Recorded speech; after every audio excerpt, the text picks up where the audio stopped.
Nisa Story. Terima kasih sudah klik channel ini dan welcome bagi yang baru gabung.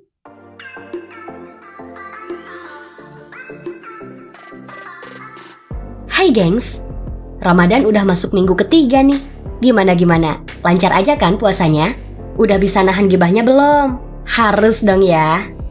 Datangnya bulan suci Ramadan merupakan kebahagiaan tak terkira untuk muslim di seluruh dunia. Melatih diri untuk lebih sabar dan meningkatkan ketakwaan kita kepada Allah Subhanahu wa Ta'ala. Kita punya tradisi unik selama Ramadan yang dilakukan setiap tahun, mulai dari munggahan sampai tiba hari raya Lebaran. Tapi apakah tradisi Ramadan di luar negeri juga sama kayak di kita? Atau cuma menjalankan kewajiban berpuasa aja dan salat Id ketika hari raya? Coba deh kita cari tahu. Sebelum masuk pembahasan, tekan dulu tombol like dan subscribe-nya ya. Loncengnya juga aktifin, biar gak ketinggalan info unik dan menarik dari Nisa Story.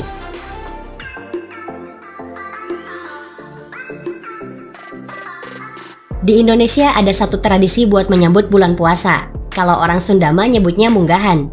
Di daerah kalian sebutannya apa? Munggahan itu ngumpul rame-rame sama keluarga, temen, sahabat, atau rekan kerja buat makan-makan. Biasanya sih H-1 Ramadan. Dan kerasanya seru banget gitu, vibes-nya beda. Padahal sederhana aja sih, cuma makan-makan doang. Munggahan identik dengan ngaliwat guys, ada juga yang piknik sambil botram. Yang penting makan dan ngumpul, udah bahagia banget pokoknya. Dan ternyata nggak cuma di Indonesia aja, tradisi munggahan juga ada di negara Kuwait, namanya Korkiaan. Sama persis, mereka bakalan ngumpul bareng keluarga atau sahabatnya dan makan siang bareng sebelum besoknya puasa. Tiap rumah nyiapin berbagai makanan manis untuk dibagikan, menciptakan suasana jadi lebih akrab dan gembira. Tradisi ini juga menjadi cara unik untuk mengajarkan kedermawanan dan nilai-nilai Islam kepada anak-anak dan generasi muda. Kalau kebiasaan di Arab Saudi yaitu merapikan rumah guys. Tujuannya biar rumahnya bersih dan nyaman untuk menyambut para tamu yang berkunjung selama bulan suci Ramadan. Sama halnya di Maroko, mereka bakalan ngecat rumahnya 2 minggu sebelum masuk Ramadan. Satu keluarga gotong royong beberes rumah ditata dengan cantik dan bersih. Kegiatan ini bukan sekedar tentang estetika aja, melainkan membawa makna spiritual yang dalam.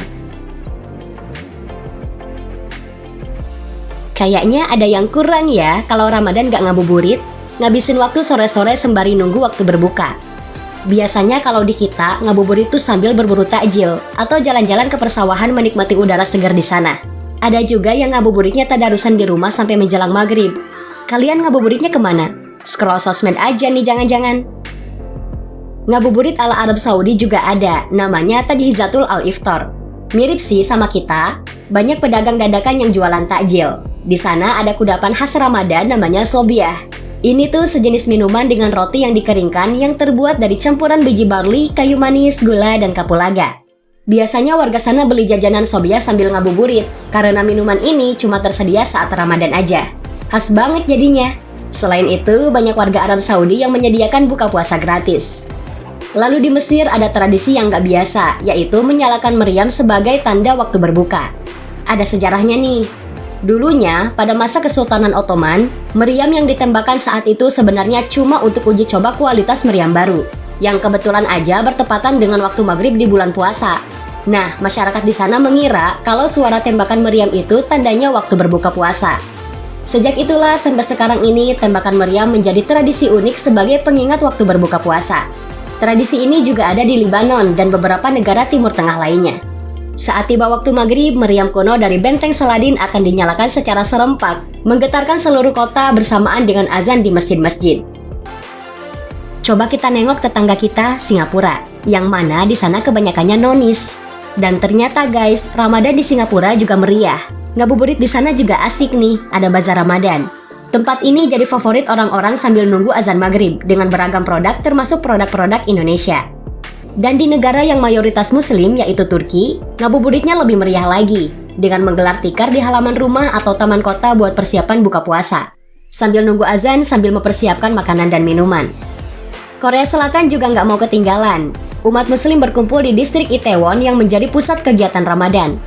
Gerai makanan halal menyediakan berbagai macam makanan khas Timur Tengah dan Asia Tenggara. Ada satu tradisi unik di Pakistan, tepatnya di kota Peshawar, yaitu pesta perang telur.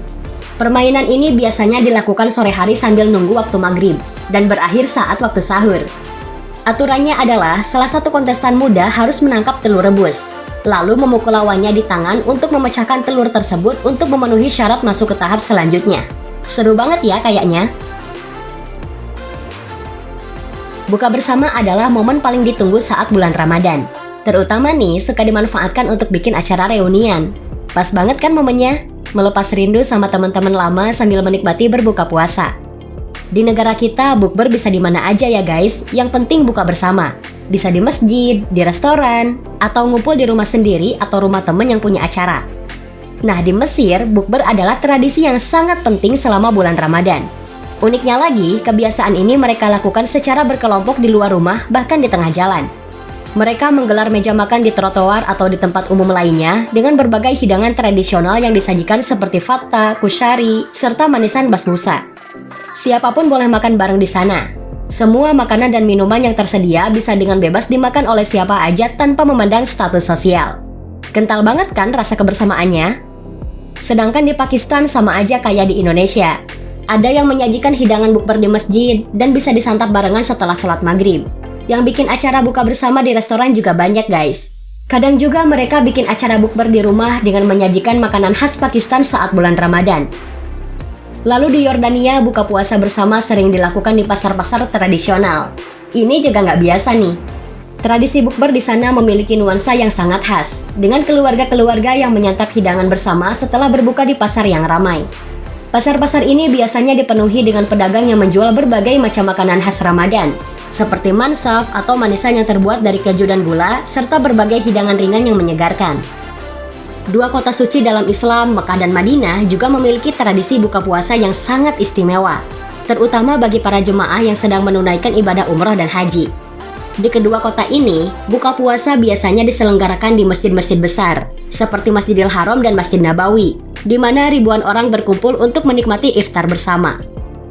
Makanan yang disajikan di Mekah dan Madinah sangat beragam, mulai dari kurma, air zam-zam, hingga hidangan khas Arab seperti kabsa, shorba, dan sambusa. Impian banget sih buka puasa di kota-kota suci ini, dan tentunya memberikan pengalaman spiritual yang sangat mendalam. Karena selain berbuka, para jemaah juga memiliki kesempatan untuk berdoa dan memohon berkah selama bulan Ramadan. Ini nih yang jadi ciri khas banget, bangunin sahur keliling dengan Abu Bedug. Dan udah 3 tahun terakhir ini, negara kita punya alarm unik untuk bangunin sahur. Siapa lagi kalau bukan sahur! Sahur! Sahur! Sahur! Lucu banget kan? Terus juga para pemuda nyanyi lagu Fatimah keliling sambil joget penuh sukacita. Ini viral banget sih di TikTok.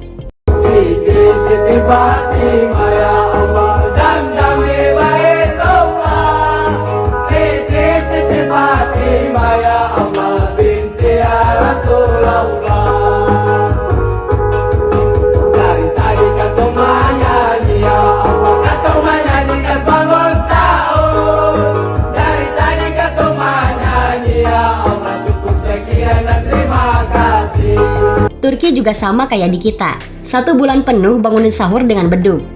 Kegiatan ini adalah tradisi yang masih lestari sejak masa Kesultanan Utsmaniyah. Tujuannya pun sama, yaitu menjadi pengingat waktu sahur. Nah, kalau di masa sekarang, mereka bangunin sahurnya sambil pakai kostum khas Kesultanan Ottoman. Unik banget kan? Sambil berkostum, para penabuh akan terus berkeliling jalanan, menjangkau lebih banyak keluarga untuk dibangunkan. Menariknya lagi, selama itu warga Turki juga akan memberikan tips atau membagikan santapan sahur mereka untuk para penabuh. Tidak hanya suasana yang meriah, momen sahur di Turki juga menjadi lebih hangat dengan kedermawanan terhadap sesama. Yang paling meriah, bikin haru dan bahagia itu pas malam takbiran. Apalagi saat kita udah mudik di kampung halaman ya. Suasananya beda banget. Masjid-masjid hidup mengumandangkan takbir semalaman, ditambah lagi keseruan takbir keliling, dan kesibukan orang-orang nyiapin sajian lebaran untuk dihidangkan besoknya setelah pulang salat Id. Di Arab, tradisi takbiran dilakukan dari jauh-jauh hari, dengan berbagai hiburan seperti pawai dan acara lain yang dimeriahkan oleh berbagai selebritas. Biasanya malam takbiran digelar di King Abdullah Park dan Prince Satam Park. Ada juga bazar makanan dan acara olahraga. Menurut banyak sumber, takbiran di sana dikumandangkan tanpa bedug sepanjang malam. Beda kalau di Indonesia, Ada takbiran keliling pakai beduk yang membuat malam semakin hidup. Kalau di Maroko, perayaan takbiran dilakukan setelah orang-orang pulang melaksanakan sholat Idul Fitri. Masyarakat di sana akan menyantap makanan mewah sembari mengobrol bersama sanak saudara. Ada juga makanan tradisional seperti pancake Maroko, bahrir, biskuit, dan tehmin. Di negara yang memiliki salah satu keajaiban dunia Taj Mahal ini, malam takbiran biasanya digelar dengan bazar dan berbelanja. Wanita-wanita di sana akan menghias tangan mereka menggunakan henna serta pakaian tradisional. Sebenarnya hampir sama dengan negara kita. Di India biasanya melakukan perayaan Idul Fitri dengan menyediakan makanan manis, makanan spesial, dan mengenakan pakaian baru. Sama juga nih dengan Indonesia. Di Turki, masyarakatnya mengunjungi tempat orang-orang terdekat sembari menggunakan pakaian terbaik mereka saat takbiran.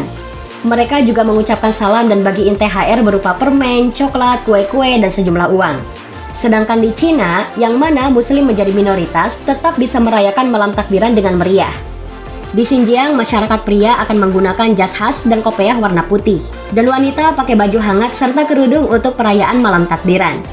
Mereka bersilaturahmi dan makan-makan serta mengunjungi makam para leluhur untuk memberikan doa.